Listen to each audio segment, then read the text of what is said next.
Beleza. Na nossa última aula, nós falamos aí, damos aquela parte introdução de anti-inflamatórios, né? Falamos da cascata da inflamação, dos prostanoides. Aí eu falei a presença da cóccix endógena, né? Falamos do estômago, pulmão, o rim, falamos do útero, falamos da plaqueta, da célula endotelial, ok? E eu cheguei a falar que todo anti-inflamatório é analgésico, certo?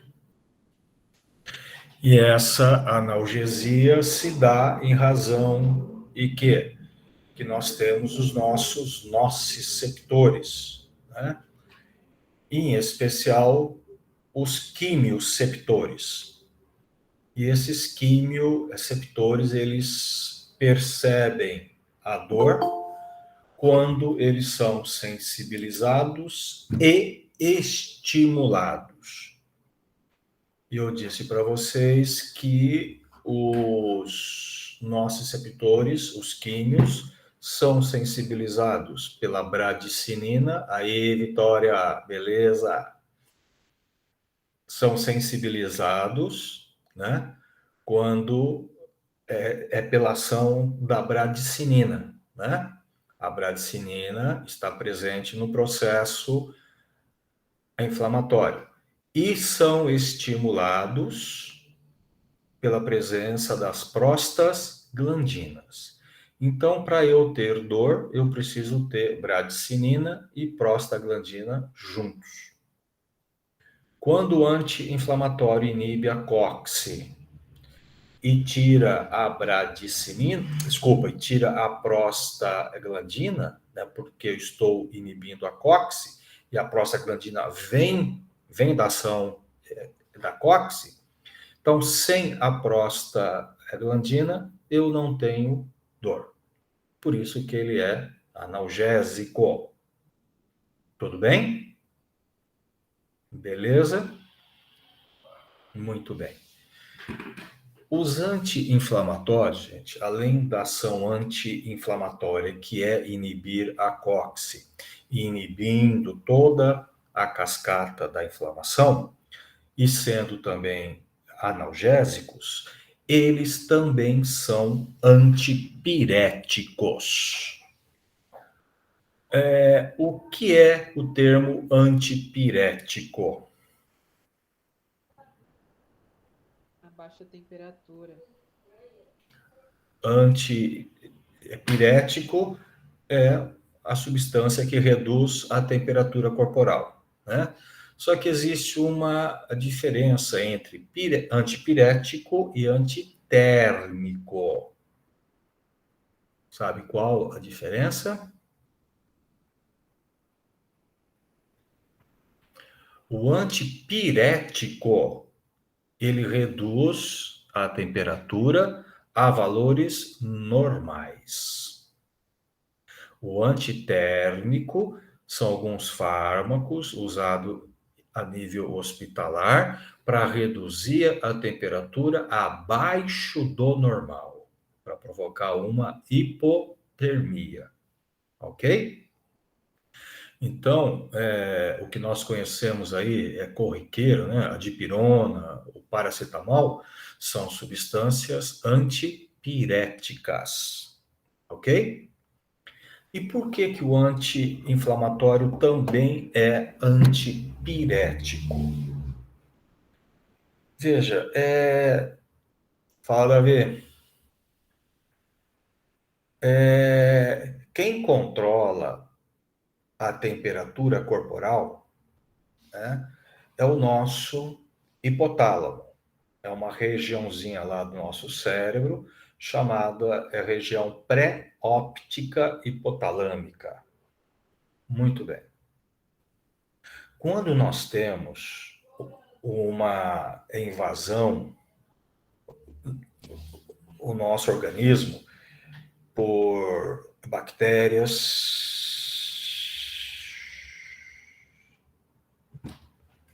Deixa eu ver aqui que eu não consegui ler tudo.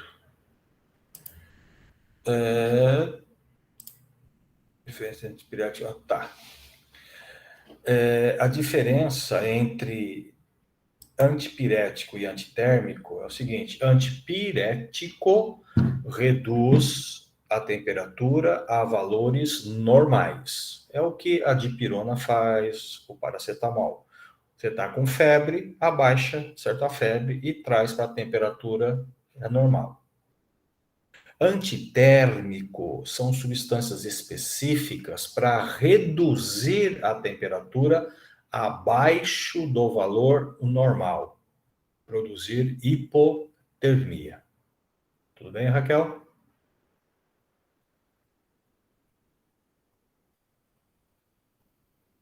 Tudo bem?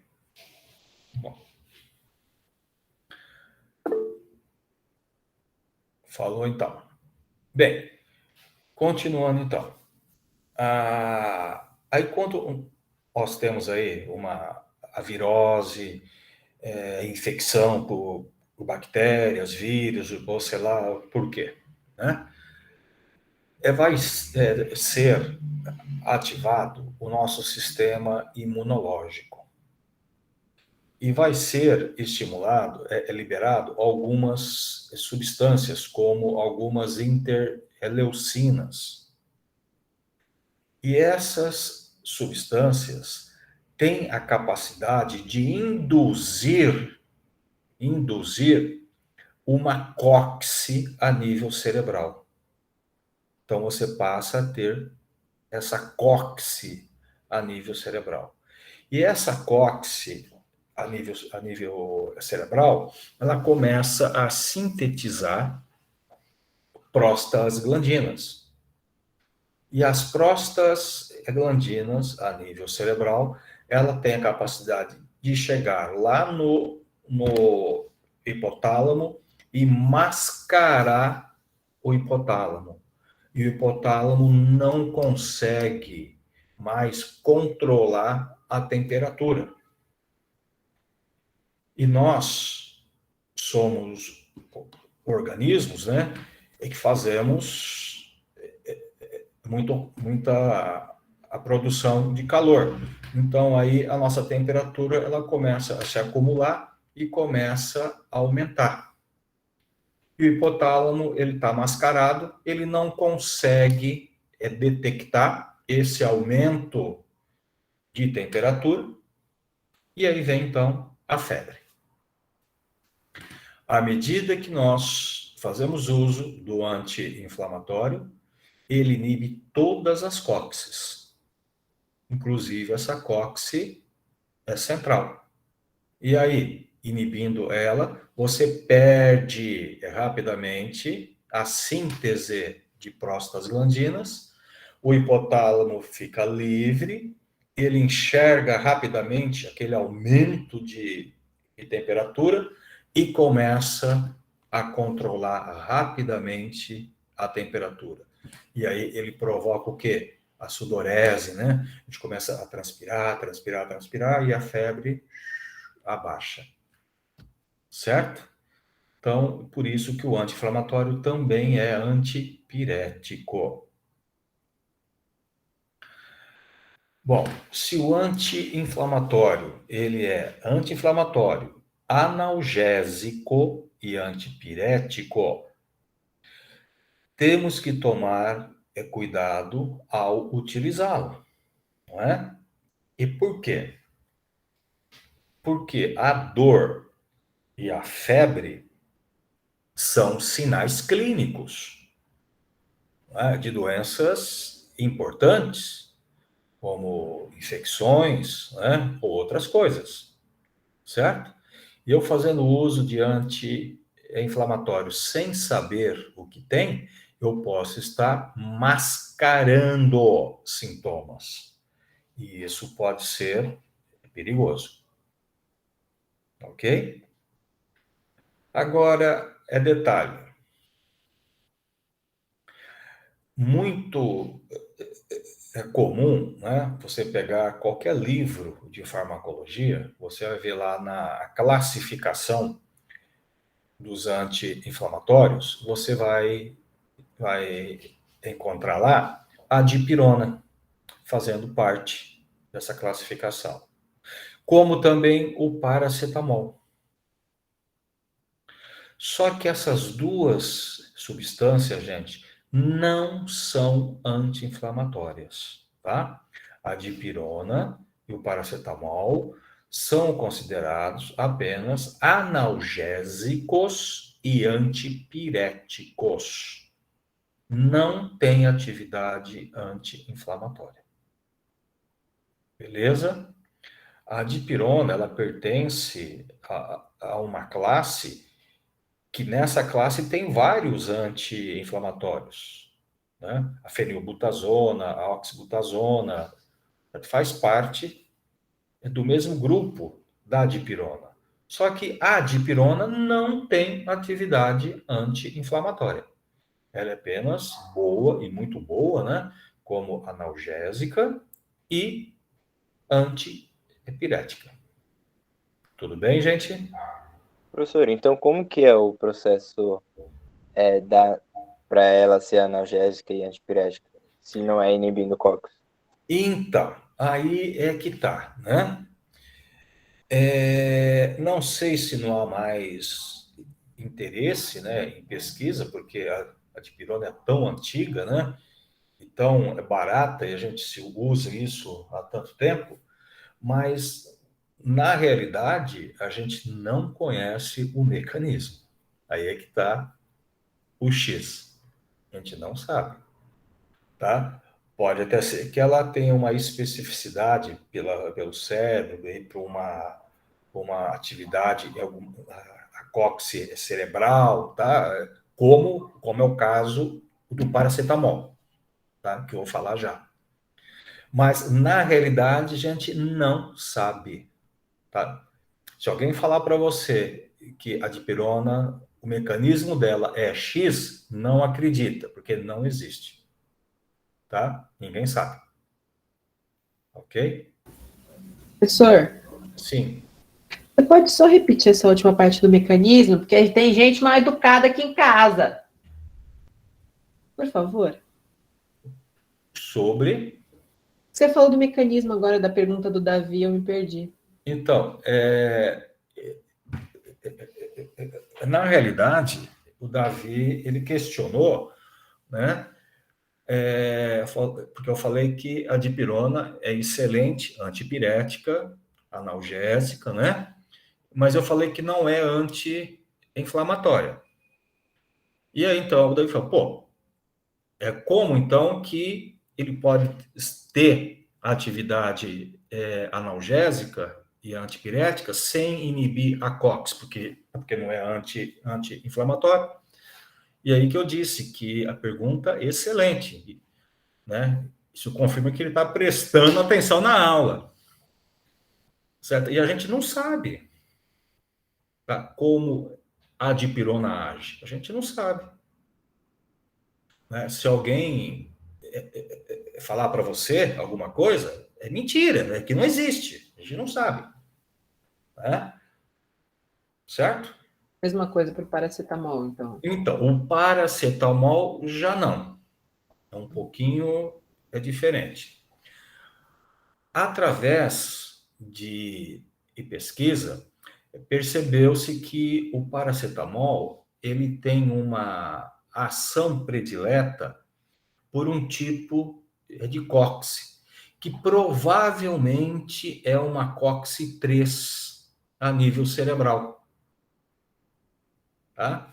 Então, ele inibindo essa cóccix, ele pode ter atividade anti-epirética e analgésica, mas ele não tem a capacidade suficiente para inibir a cóccix periférica para produzir efeito anti-inflamatório, tá? E diga-se de passagem, né? Se você comparar o paracetamol com a dipirona, O paracetamol é muito mais fraco, né? Em relação a efeitos analgésicos e antiepirético mesmo, né? Você tomar uma anovalgina para dor e tomar um paracetamol, tá? Não sei. Eu, pelo menos, o paracetamol, para mim, é quase uma água com açúcar, né? Então, é isso daí, ok? Agora, se você pegar a maioria dos anti-inflamatórios, todos eles vão fazer a mesma coisa, tá? Todas as classes. Pode ter alguma particularidade entre uma e outra, tá? Mas essas particularidades entram mais a nível cinético, em meia-vida, tá? Em potência, mas o efeito, o mecanismo e os efeitos adversos são os mesmos, porque tudo faz a mesma coisa, ok? Uma coisa que eu quero deixar claro para vocês. No comércio existe o diclofenaco, né? O diclofenaco é um anti-inflamatório bastante utilizado, muito bom, por sinal, né? Bom anti-inflamatório, bom analgésico, né? E existe o diclofenaco de potássio e o diclofenaco de sódio, né? E muita gente me pergunta, professor, qual é a diferença do diclofenaco de potássio e o diclofenaco de sódio, né? E aí, qual é a diferença? Eu pergunto para vocês agora.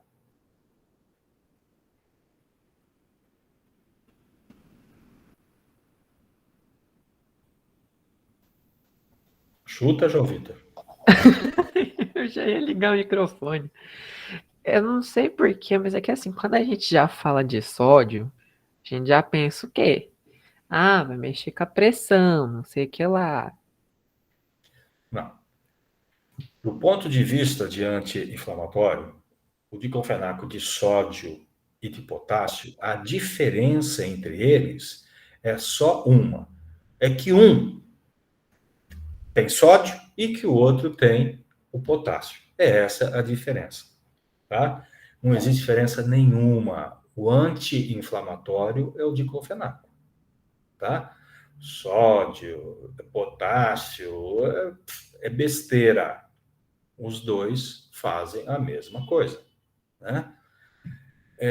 Houve até um tempo aí, né, uns anos atrás, os laboratórios, né, lançavam monografia, e porque o potássio é para periféricos, o sódio penetra mais, para informações mais... É tudo cascata, tá?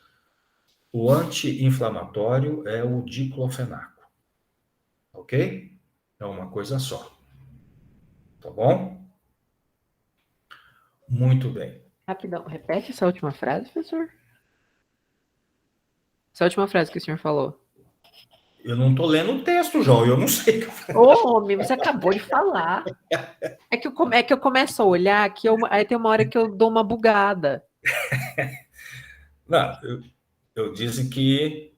Eu acho que eu falei isso, não sei, né? O diclofenaco de potássio e de sódio é a mesma coisa. Não existe uma diferença entre eles. Os dois vão fazer exatamente a mesma coisa. Foi isso? Não, mas agora esquece, porque você já esqueceu.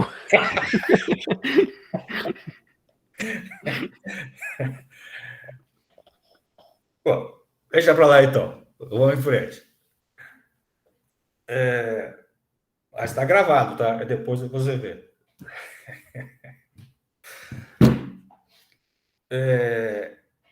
Existem algumas classes, né?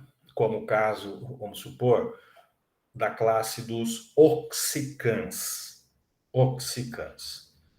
Esses oxicans, entra aí o piroxican, o tenoxicam, e o meloxicam são bastante utilizados, principalmente em hospitais, principalmente o tenoxicam, é o Tilatil, não sei se vocês conhecem, ouviram falar já, o Tilatil. O piroxicam é o Feldene, que eu falei até na última aula, né, dele. E o meloxicam é bastante utilizado aí também, tanto injetável quanto em comprimido. E eles têm uma capacidade analgésica também, é muito boa, né? Só que a diferença deles em relação às outras classes é a meia-vida. Eles têm a meia-vida muito longa. Então, vamos supor, enquanto você vai tomar um diclofenaco aí de 8 em 8 horas, ou no máximo a cada 12 horas, né? Esses oxicans você vai tomar uma vez ao dia, tá? É essa a diferença. E apesar deles serem também bastante potentes, tá? E quando é potente em produzir a ação anti-inflamatória, a gente deve sempre ter em mente que a potência anti-inflamatória é diretamente proporcional à potência em causar efeitos adversos, né? Porque inibe todas as COXes, tá? Então, esse anti-inflamatório é potente, é ótimo, ótimo. Só que cuidado com o seu estômago, com o seu rim, entendeu? Porque ele vai também produzir o bloqueio lá também. Ok? Muito bem. Aí é o seguinte: a indústria farmacêutica, ela corre atrás, né? Não porque ela é boazinha, né? Porque se preocupa com a nossa saúde. Não, ela corre atrás porque ela quer ganhar dinheiro, né? E aí, como esses anti-inflamatórios é assim, vamos se dizer, uma mina, né, de ouro, então, mas traz vários problemas de saúde, né, como úlceras, gastrite, problemas renais, tal. Então, eles começaram a pesquisar e queriam uma forma de fazer um anti-inflamatório que tivesse ação anti-inflamatória, analgésica, né, mas que não provocasse esses efeitos adversos. E aí, então, eles foram estudando e perceberam o quê?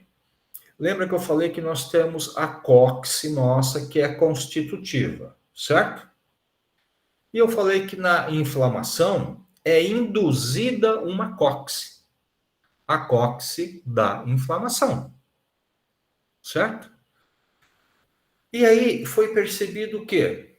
Que essa COX induzida no processo inflamatório, ela é diferente da COX constitutiva que nós temos. Aí que veio o nome de COX-1 e COX-2. Tá? A COX-1 é a COX constitutiva, é nossa. E a COX-2 é a COX que é induzida na inflamação, né? Então, está presente na inflamação. Aí fala, bom, se existe, então, essa diferença, vamos fazer fármacos que seja específico para COX-2. Eu inibo a 2 e eu não inibo a 1. Ótimo, eu tenho efeito anti-inflamatório e não vou ter os efeitos adversos. Beleza? Beleza. Muito bem. Nesse meio tempo, existia já um fármaco em especial que a gente percebia que a gente usava e ele era o que menos produzia efeitos gástricos. Dificilmente provocava problemas gástricos. A gente não sabia o porquê. Eu estou falando da nimesulida. Vocês conhecem? Nimesulida é um anti-inflamatório, né? Bom, quando descobriram essa COX-2, começaram a sintetizar fármacos específicos para essa COX-2. Mas o que tem de diferente a COX-1 para a COX-2? Só para vocês entenderem, né, como é possível fazer isso. A COX-1, vamos supor que é um negocinho assim. Deixa eu mostrar aqui a abertura assim. Abertura pequena.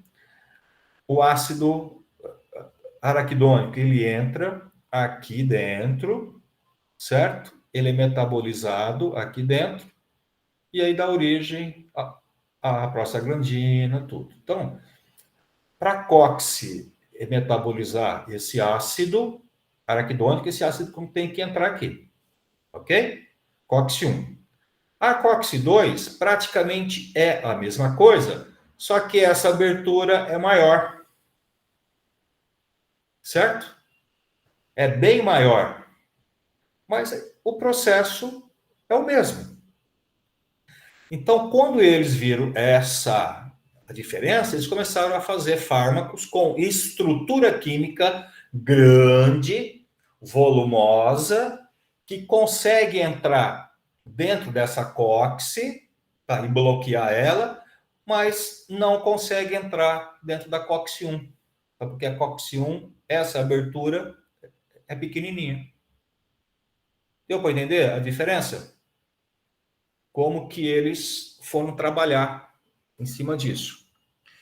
E aí surgiu alguns fármacos, né, específico para essa COX-2. E aí foi lançado, gente, a nível mundial, né, esse fármaco. O laboratório vendeu isso aí a rodo, bilhões e bilhões de dólares. Quando, de repente, começa a morrer gente no mundo inteiro. Tá? Começa a morrer gente no mundo inteiro. Opa, foi um alerta desesperador. E recolhe aqui, recolhe lá, para, não usa, espera, vamos ver o que é, patati, patatá. Foi muito complicado. E aí, bom, mas o que aconteceu? Não era para ter nada e de repente mata? Né? O que deu de errado aí? Aí foram pesquisar. E aí, então, para a gente entender isso, eu quero voltar à aula anterior. Lembra quando eu falei que os anti-inflamatórios, em especial a aspirina, o ácido acetilsalicílico, ele é antiagregante plaquetário? Lembra que eu falei disso? E por quê? Porque ele inibe a COX da plaqueta, não é? Que forma o tromboxano, que é agregante plaquetário. Essa COX da plaqueta é uma COX constitutiva, do tipo 1, certo? E eu falei que inibia também a COX do endotélio vascular, lembra? Que sintetiza prostaciclina e que é antiagregante plaquetário. Lembram disso? Só que a plaqueta não tem núcleo, inibiu, e o endotélio vascular tem núcleo. Você inibe, mas rapidamente o núcleo vai produzir outra prostaciclina. Certo? Lembram disso? Muito bem. aí que descobriram, gente, que a COX-2 não está somente na inflamação. Nós também temos COX-2 constitutiva. E essa COX do endotélio vascular é do tipo 2. Olha só a zebra. É do tipo 2. Aí esses anti-inflamatórios específicos para COX-2 foi lá e inibiu a COX do endotélio vascular. O paciente perdeu a prostaciclina, mas não perdeu o tromboxano, porque é a COX-1. As plaquetas, elas continuaram a produzir. Então aí perdeu o antiagregante e prevaleceu o agregante plaquetário. Aí qualquer complicaçãozinha a nível de vasos estimulava, agregava, formava trombo. E aí o indivíduo ele tinha infarto, tinha AVE isquêmico, tinha trombose, certo? Foi isso para o mundo inteiro. Muita gente morreu de infarto, morte súbita, e de AVE isquêmico, por causa disso daí. Aí retiraram do mercado, tiraram tudo, né? Esse fármaco ele foi comercializado com o nome de Vioxx. Foi o primeiro fármaco. Aí depois vieram outros, e nós temos hoje. O caso do Celebra. Alguém conhece? O Celebra, ele é específico para COX-2. Né? A gente usa com certo critério. Você não pode utilizar em pacientes cardiopatas, você não pode utilizar em pessoas que têm qualquer tipo de comprometimento circulatório, tá? Então tem que tomar muito cuidado. E mulheres que fazem uso de contraceptivo oral também não deve utilizar, tá? O próprio contraceptivo já é um indutor de e trombos, né? Então tem que tomar muito cuidado com isso, tá? Professor, mas durante os testes clínicos do medicamento eles não viram isso? Ou eles fizeram que nem naquele filme Jardineiro Fiel, que eles como é que fala? Sumiram, né? Aparentemente sumiram com o pessoal que deu teste negativo e deixou só quem deu certo para poder aprovar, porque como eles perceberam o erro, ia levar milhões voltar para o laboratório para reformular a fórmula. Provavelmente, né? Provavelmente esses testes clínicos não deu, né? Porque a população foi pequena, né? A hora que saiu para o comércio, para todo mundo, aí pegou a população que era comprometedora. Talvez nos testes clínicos eles não colocaram certos pacientes cardiopatas, né? Pacientes hipertensos, tá? E a hora que saiu aí livre, né? Aí pegou todo mundo. E a gente também não sabe, né, como que se deu, né? Vá aqui, né? Foi que tipo a vacina para corona, né? Aí as pressas, e lá, né? A gente não sabe também, né? Mas aconteceu isso, tá? Então muita gente morreu por causa disso. Professor, mas qual a relação disso que o senhor falou agora com as mulheres que tomam anticoncepcional? Não entendi o que o senhor falou.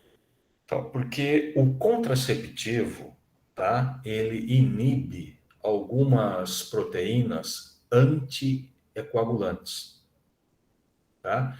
Então, o contraceptivo, ele pode induzir a formação de trombos.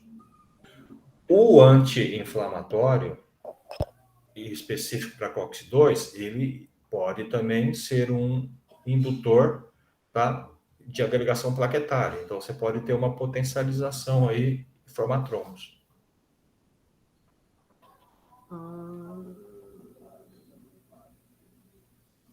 Ok?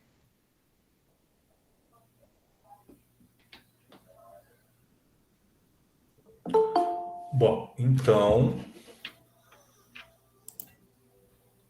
É isso aí. Então, nesse meio tempo, né, que retiraram esse fármaco, começaram a lançar outros, aí que foram ver que a nimesulida, tá? Antes de se ter o fármaco específico para COX-2, a nimesulida já era um fármaco específico para COX-2 e ninguém sabia, tá? Só que a nimesulida, tá? Ela é muito utilizada e já foi bastante utilizada, né? E nunca teve um relato, tá? Um relato sequer de formação e trombo com ela. Tá? Então ela é bastante segura, a nimesulida. Tá? Então a gente não precisa ter esses cuidados com os outros fármacos específicos. Então hoje existe até uma divisão específico para COX-2A e específico para COX-2B. Os B, que é os coxibs, né? O Celebra e outros.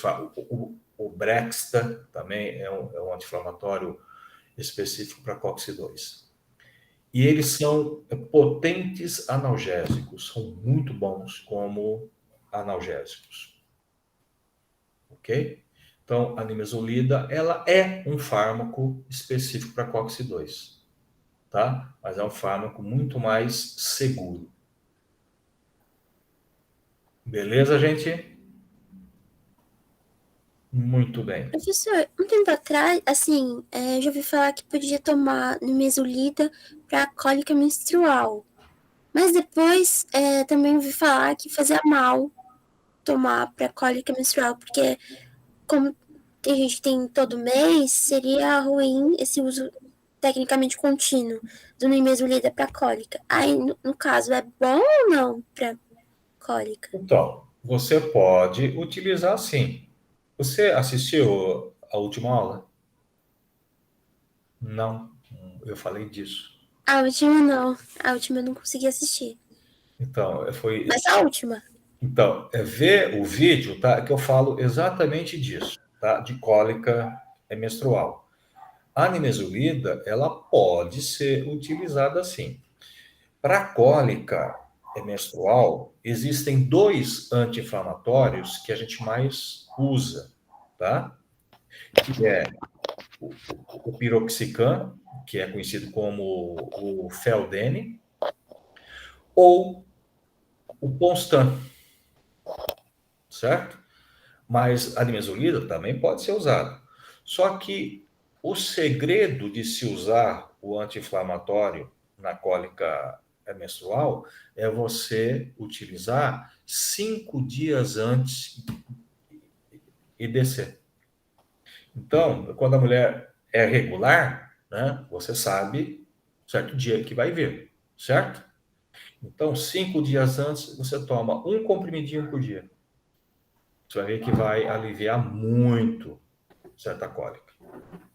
Assiste o certo vídeo da aula que você vai entender melhor. Tá? Bom, gente, o paracetamol, eu queria falar e dar um alerta sobre ele. O paracetamol, como eu disse, ele entra na classificação aí de mais analgésico e antipirético, né? O paracetamol, gente, ele é metabolizado no fígado. E na metabolização, ele forma um intermediário, né, que se liga muito às células hepáticas, aos hepatócitos, e provoca toxicidade hepática. Só que nós temos aminoácidos, né, que a hora que forma esse metabólito, esses aminoácidos vão lá e pegam esses intermediários tóxicos, se ligam a eles e não deixa eles se ligar às nossas células, ok? Só que esses aminoácidos, eles são, vamos supor assim, tem uma concentração, né? eles são limitados. Então, se você usar o paracetamol em alta dose, você não vai ter aminoácidos suficiente para se ligar a esses intermediários. E aí esses intermediários começam a se ligar aos hepatócitos e provocando hepatotoxicidade. Certo? Muito bem. Na realidade, o paracetamol ele se torna muito perigoso, tá? Quando você toma 4 gramas ao dia, tá? 4 gramas ao dia.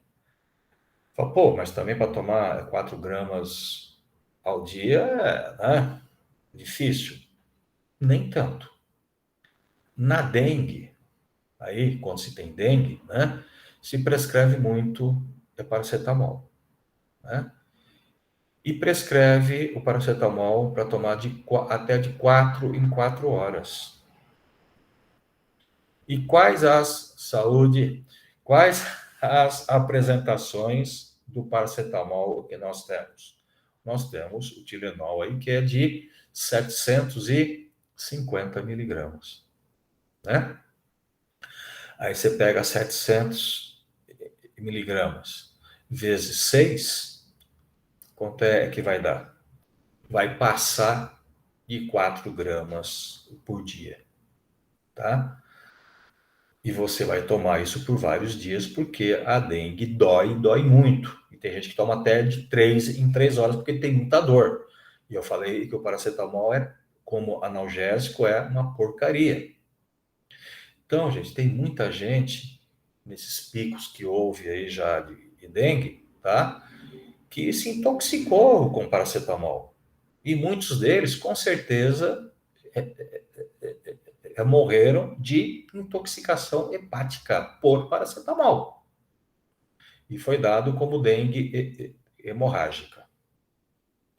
Até hoje, eu só vi um médico falar sobre isso. Ele veio lá e colocou a cara dele à tapa. É o médico de São José do Rio Preto. Ninguém mais fala sobre isso. Isso é gravíssimo. É gravíssimo. Tá? Mas é a única coisa que você pode tomar a dengue. Não, você pode tomar também a dipirona, tá? O que você não pode tomar é anti-inflamatório. Você não pode. A dengue, né?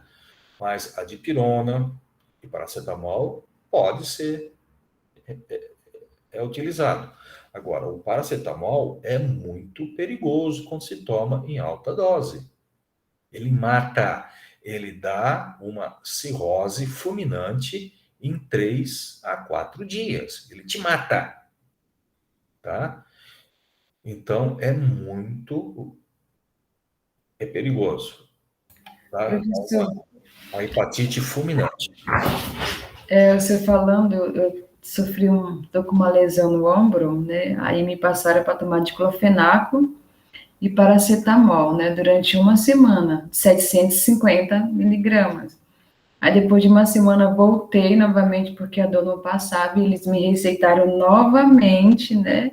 Diclofenaco e paracetamol. Só que o paracetamol eu não tomei mais, né? Só continuei tomando o diclofenaco, né? Mas, assim, questão... De quantas horas? O paracetamol de 6 em 6 horas, 750.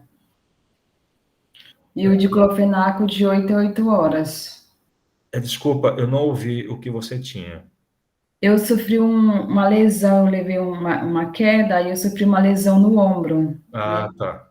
Aí o médico vai agora aplicar uma medicação chamada beta-30, né, intravenosa no meu ombro. Eu vou estar tomando amanhã, né, para ver se alivia ainda a inflamação. Então, se eu fosse você, tá? Eu não tomaria mais, não, tá? E o paracetamol, Ele pode parar mesmo, porque ele, tá, e nada é a mesma coisa. Tá? Se você tiver dor, tá, você pode usar a dipirona de 1 grama.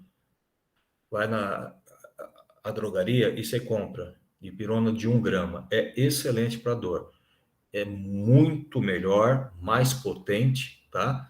E não vai ter problema hepático. Você pode tomar até 2 vezes, 3 vezes por dia, tá?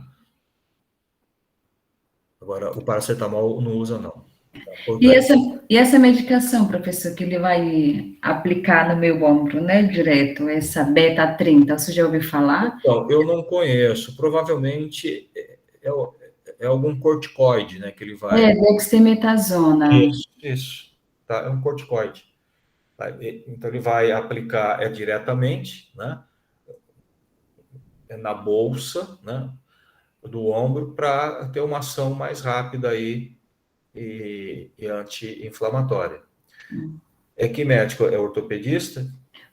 É ortopedista. Tem médico que faz esse tipo de bloqueio, né? Faz a injeção direto. É comum fazer isso aí. Então, é o corticoide. Então tá certo, professor, obrigada. Eu falei que Boa eu vou sorte. perguntar para o professor sobre essa medicação aí, para estar tomando. O corticoide é usado para isso. Sim. Ô, professor, Oi. se tanto é o paracetamol quanto a dipirona, eles são semelhantes, né? Porque ambos todo mundo acha que é anti-inflamatório. Por que em caso de dengue é mais seguro a dipirona do que o paracetamol? É só questão da dosagem mesmo? Não.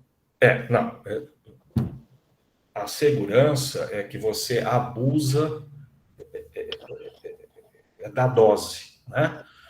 Então, o paracetamol em alta dose, ele se torna muito mais perigoso a curto prazo que a dipirona, tá? É por causa disso. Que ele não metaboliza aquele intermediário lá, não sei o que lá.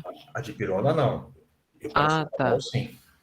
Então, o paracetamol, ele produz um efeito tóxico hepático muito mais rápido, né? Então, é mais perigoso. E uma outra pergunta, é porque assim, sempre que a gente ouve falar de paracetamol, de pirona, eu sempre vejo também o terceiro nome, que é o ibuprofeno. Tipo, esse sim é anti-inflamatório? Então, ibuprofeno é um anti-inflamatório que está sendo bastante utilizado hoje, né?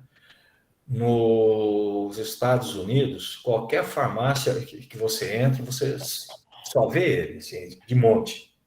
Está sendo muito utilizado. Nós já utilizamos ele aqui há muitos anos, depois ele sumiu. E agora ele está vindo com a corda toda, de novo, né?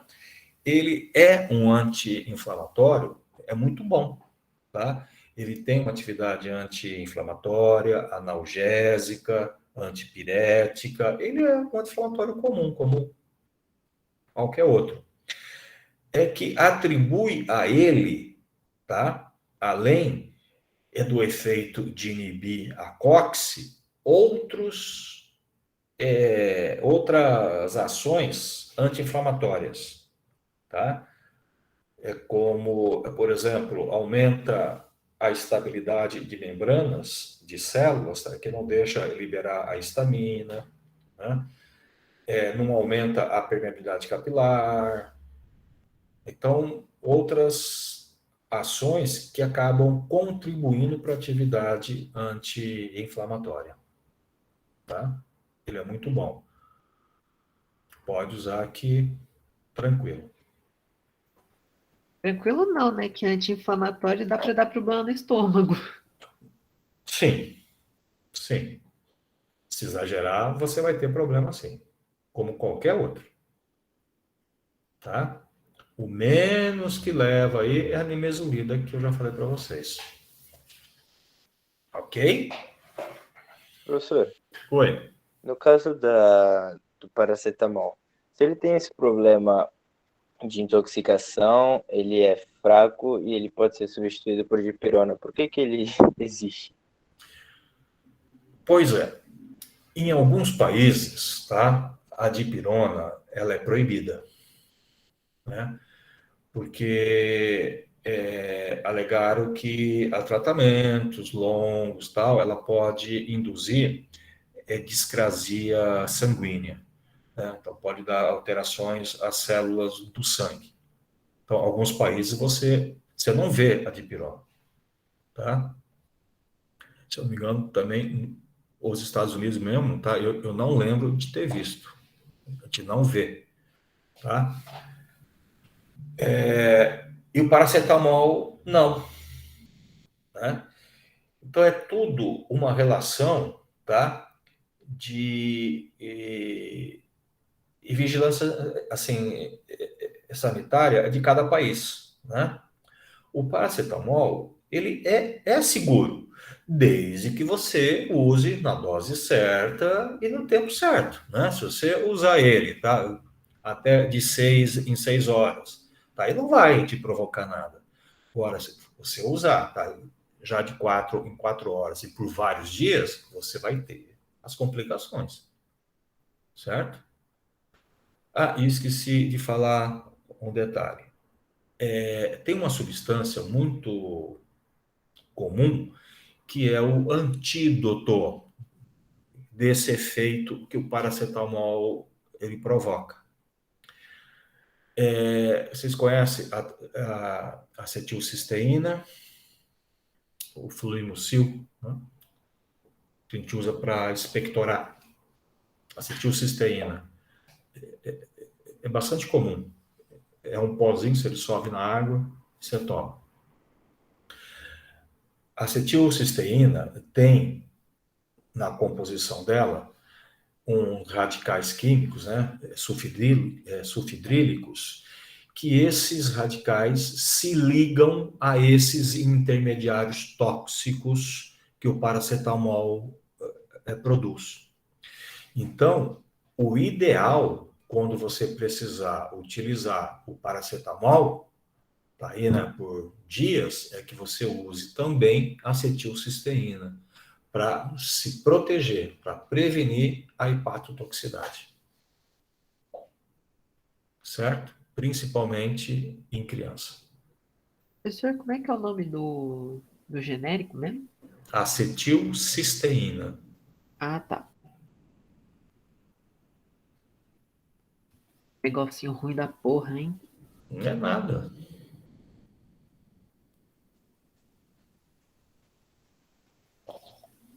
Ok? Beleza. Então, nós falamos dos anti-inflamatórios, em geral, da atividade analgésica, antipirética, né? Paracetamol, a dipirona. E comentei com vocês dos específicos para COX-2. Os tradicionais, que entra a nimesulida, que é o específico da COX-2 tipo A, e do grupo B, né, que são chamados os coxibes, né, onde entra o Celebra, o Brexta, esses fármacos, tá? Então, esses fármacos específicos para COX-2, com exceção da nimesulida, precisa ser utilizado com certo cuidado em pacientes cardiopatas, em pacientes que tenham varizes, tá? Porque eles podem estimular a agregação plaquetária. Beleza? Muito bem. E aí, gente, tem os anti-inflamatórios, os corticoides, né? Os corticoides. Como a Adélia falou, a dexametasona, a betametasona, né? A prednisolona, metilprednisolona, são tudo corticoides. Esses corticoides, gente, eles imitam, né? Eles imitam o nosso cortisol, que é endógeno. Nós temos o corticoide endógeno, que é o cortisol. Na realidade, existem dois tipos de corticoide, de esteroides, né? O glicocorticoide, que é o cortisol, que tem uma ação protetora do nosso organismo, que tem ação anti-inflamatória. E existe o mineralocorticoide. Exemplo, aldosterona, que não tem ação anti-inflamatória. Ela tem ação de retenção hídrica, de sal, água, né? Mas os dois são corticoides. E os dois agem em receptores muito parecidos. Certo? E aí então vem os corticoides, os glicocorticoides, eles imitam a ação do cortisol, o nosso cortisol. E como que ele age como anti-inflamatório? No judia, não.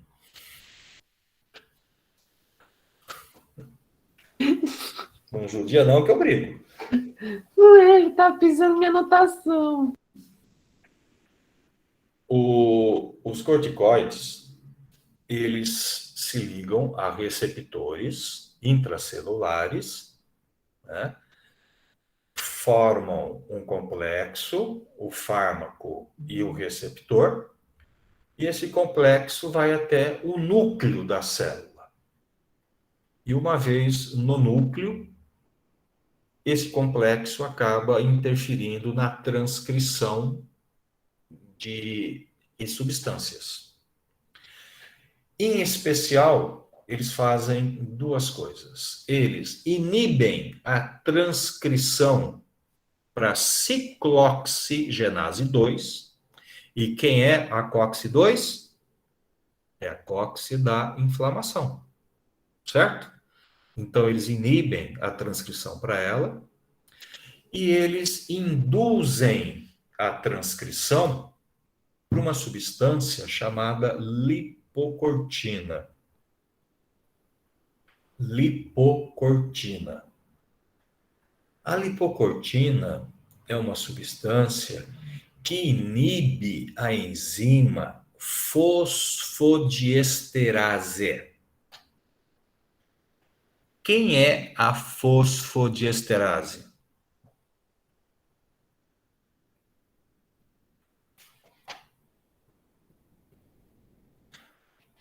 Desculpa, eu confundi os nomes aqui agora. Não é fosfolipase, gente. Desculpa.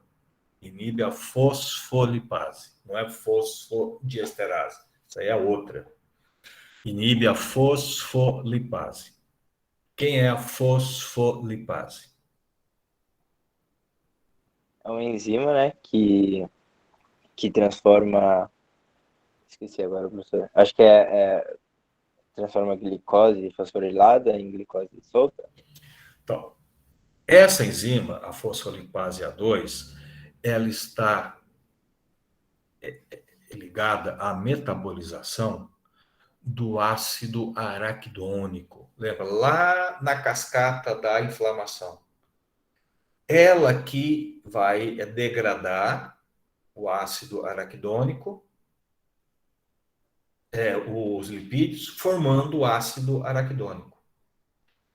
Então, se eu inibir a fosfolipase, eu não tenho formação de ácido araquidônico. É ela que vai dar origem ao ácido araquidônico.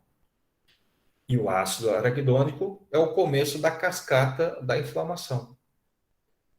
Então, quando eu lanço a lipocortina, ela inibe a fosfolipase. Eu inibindo a formação de ácido araquidônico, eu não vou ter a cascata da inflamação. Eu corto a inflamação,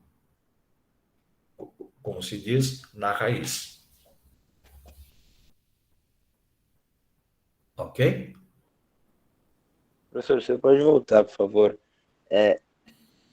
Núcleo induzido para transcrever, né? Aí ele transcreve a inibição de COX, ele inibe a produção de COX, né? Isso, COX-2, isso. e aí ele também induz a produção de Lipocortina. lipocortina. Isso. Aí essa lipocortina vai inibir fosfolipase. Isso. E aí eu não tenho a formação do ácido araquidônico. E Tá. sem esse ácido, eu não vou ter a cascata da inflamação. Beleza. Obrigado. Bem? Tudo bem, gente? Professor, é a lipocortina ou é o glicocorticoide que entra no núcleo? O glicocorticoide, ele entra na célula, se liga ao receptor e os dois vão para o núcleo da célula.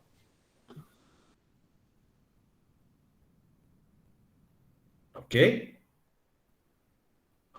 Professor, eu fiquei um pouquinho confusa que o senhor falou de algumas substâncias aí, me confundindo no nome. O senhor falou que os corticoides, eles vão se ligar em receptores do complexo fármaco-receptor, e eles vão para o núcleo, e isso vai interferir na transcrição de substâncias. Aí Isso. você falou de uma substância específica que vai inibir a transcrição Então, de uma e induzir a transcrição da lipocortina. isso. Ele vai. Então, ele vai interferir na transcrição da substância? Então, ele vai interferir na transcrição gênica.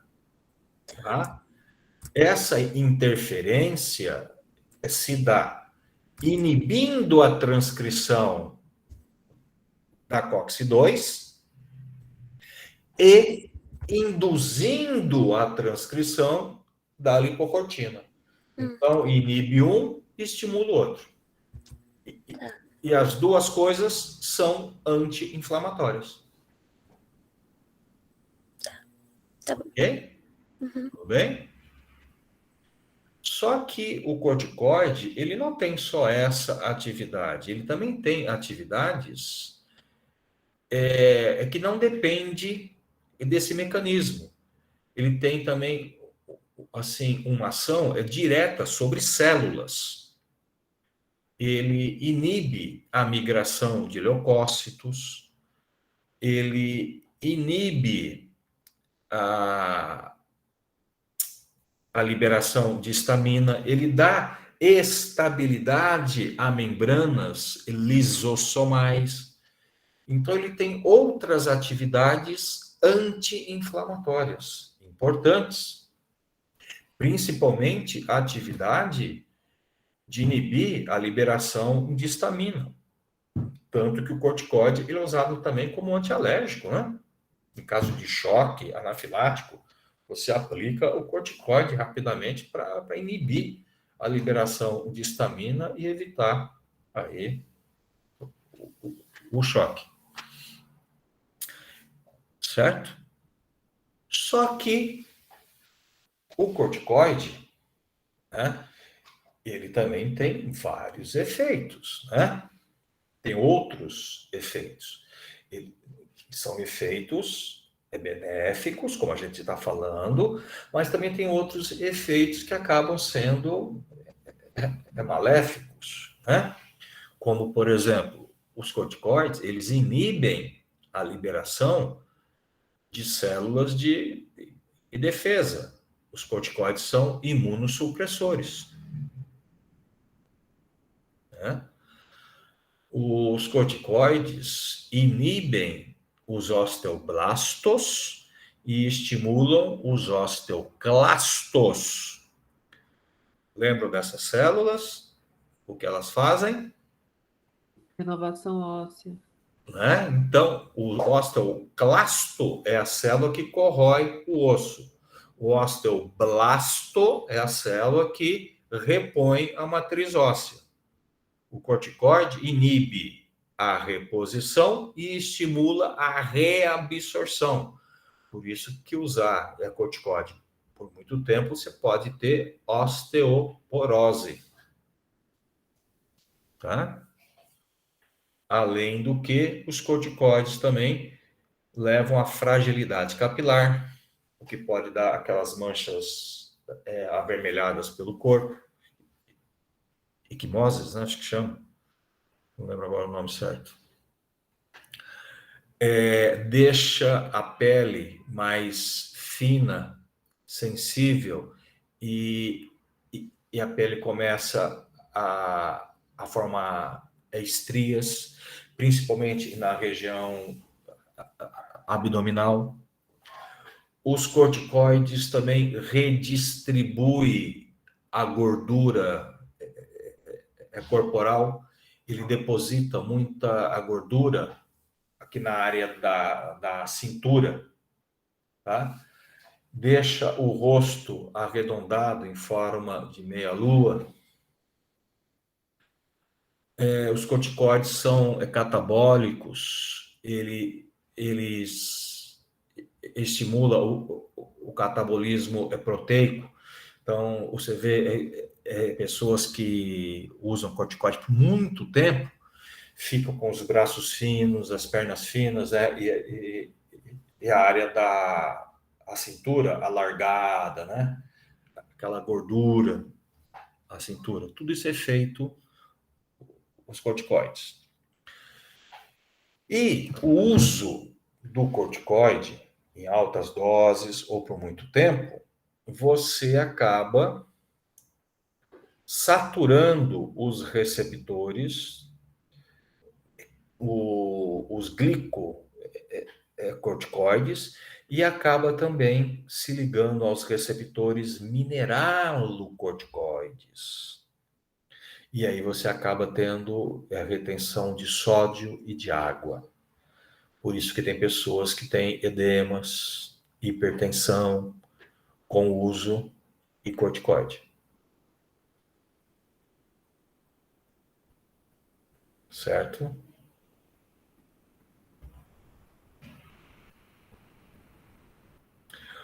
O corticoide, ele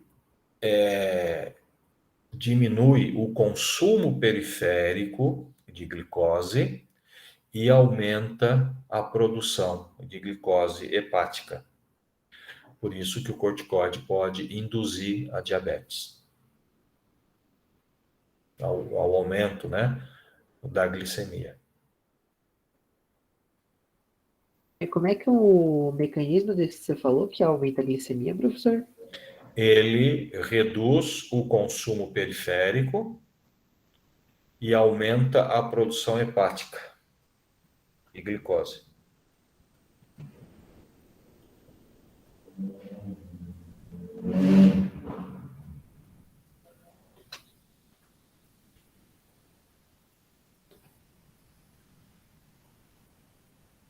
Ok? Esse que o senhor falou que reduz o consumo da, oh meu Deus, A da glicose, glicose periférica, age junto também com o catabolismo, né? sim, também.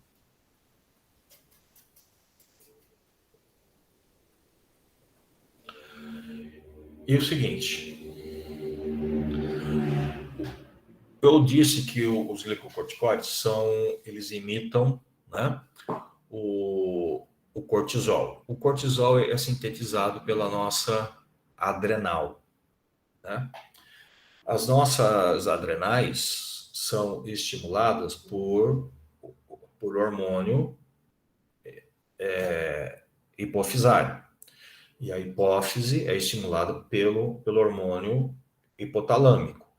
Então, temos aí um eixo hormonal: hipotálamo, hipófise, adrenal.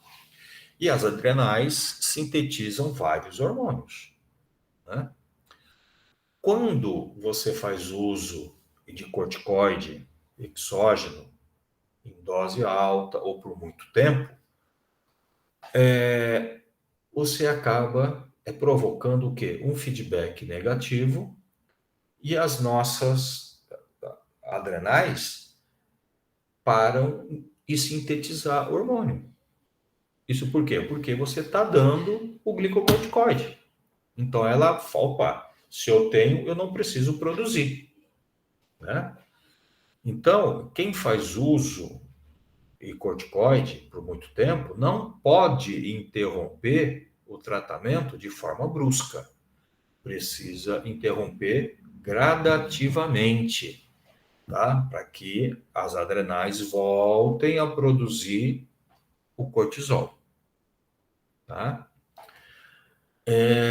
O cortisol nosso, endógeno, gente, ele é liberado principalmente de manhã.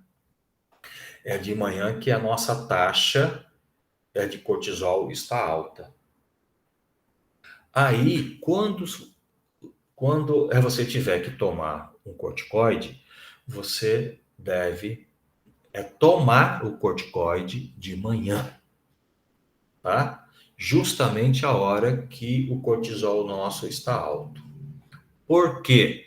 Porque aí as nossas adrenais vão ficar confundidas. Ela vê que a taxa está alta, mas ela acha que foi ela que liberou e não você que tomou, certo?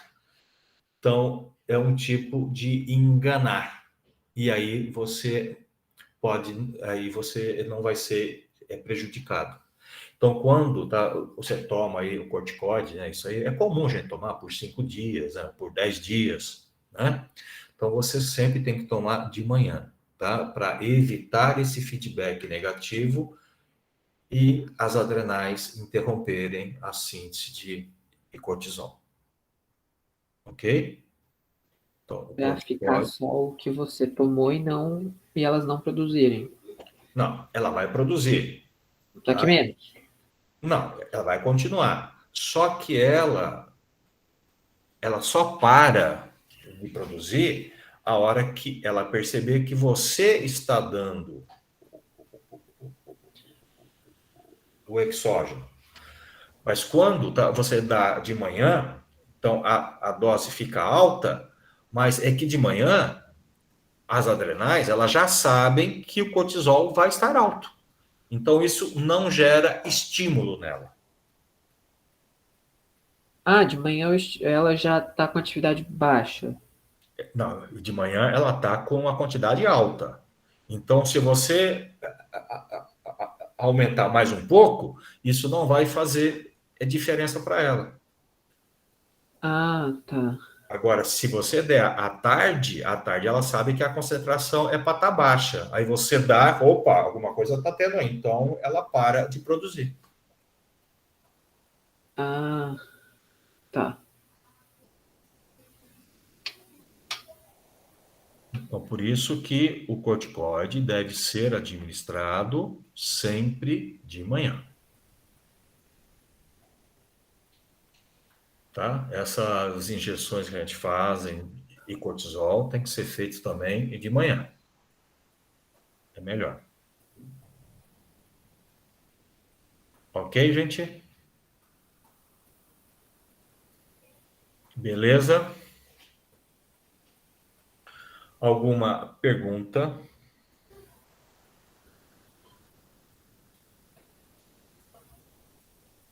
Professor, me recorda de uma coisa aqui, por favor, que eu tô tentando relacionar com isso. Como é que dentro da cascata de coagulação, qual que é aquela substância que é liberada que induz a agregação plaquetária? Tromboxano? Ah, isso. No caso, esse glicocorticoide, ele só age na COX-2, não é? Então, o corticoide, ele não mexe com a agregação plaquetária, ele não mexe com a coagulação, tá? É justamente porque ele inibe a transcrição para COX-2 e a plaqueta é COX-1. Não, eu tô falando do endotélio mesmo. A mesma coisa. Tá, então, ela até pode... Você veja bem, o corticoide inibe a transcrição para COX-2, mas a COX-2 tá, é a da inflamação. O que está na célula tá, você entendeu?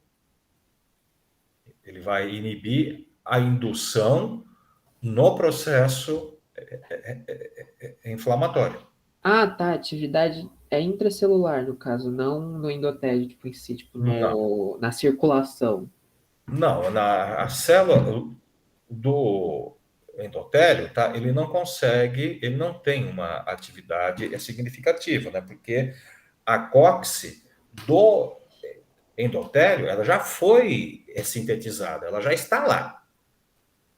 Ele inibe a indução. Aí é só na inflamação. Ah, Tá? A que foi feita, está feita. Tá? Não tem como ele inibir. Ele inibe a produção. Entendeu? entendi.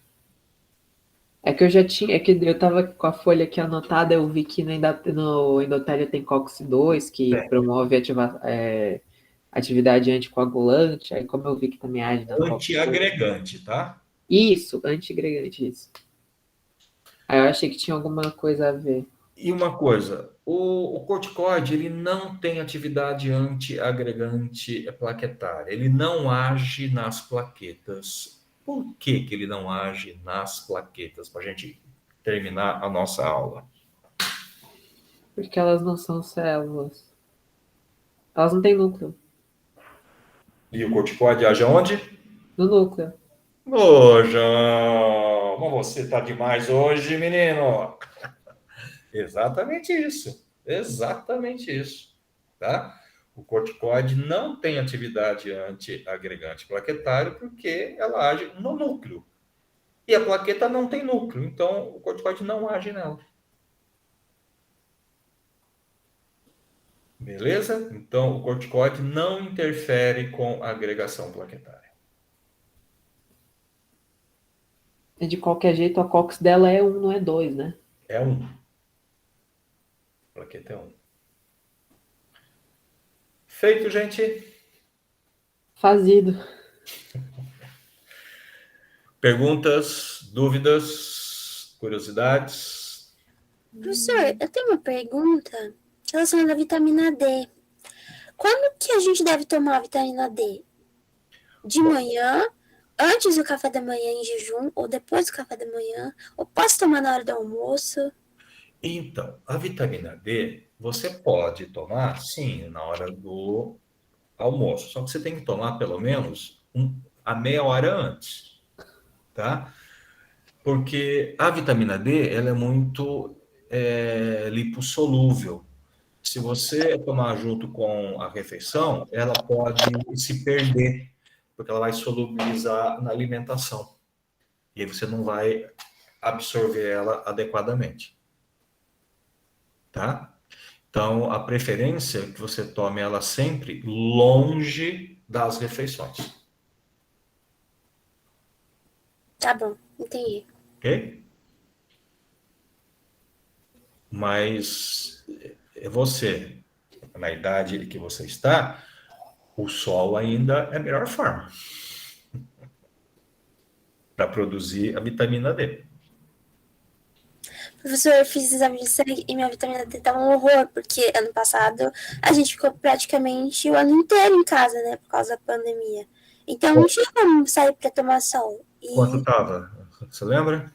não, mas a minha médica falou, tá ruim, eu tenho que tomar agora vitamina. Só que eu sempre fico em dúvida, e agora? Posso tomar perto da hora do almoço? Porque às vezes eu esqueço de tomar de manhã.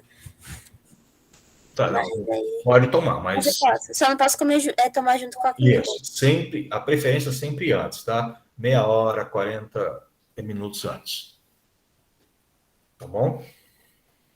Ô, professor, em quem faz uso constante tipo, de corticoide, tipo, mas falando assim de uma pessoa internada, você acha já que ele estimula o catabolismo, seria ideal, como é que se fala? Não é recolocar, tipo, recolocar o que ela perde do catabolismo pela dieta? Não, aí o que fazem é alimentação, é balanceada, né? Aminoácidos, tal, para não perder, mas principalmente fisioterapia, né? Hum, Para trabalhar os músculos, para não e esse, deixar atrofiar. e esse negócio da redistribuição de gordura, tem alguma coisa a se fazer sobre isso? Ou é Não tem, inevitável? não tem. Que merda. Inevitável. Bom, Feito. fazido. Parar a gravação.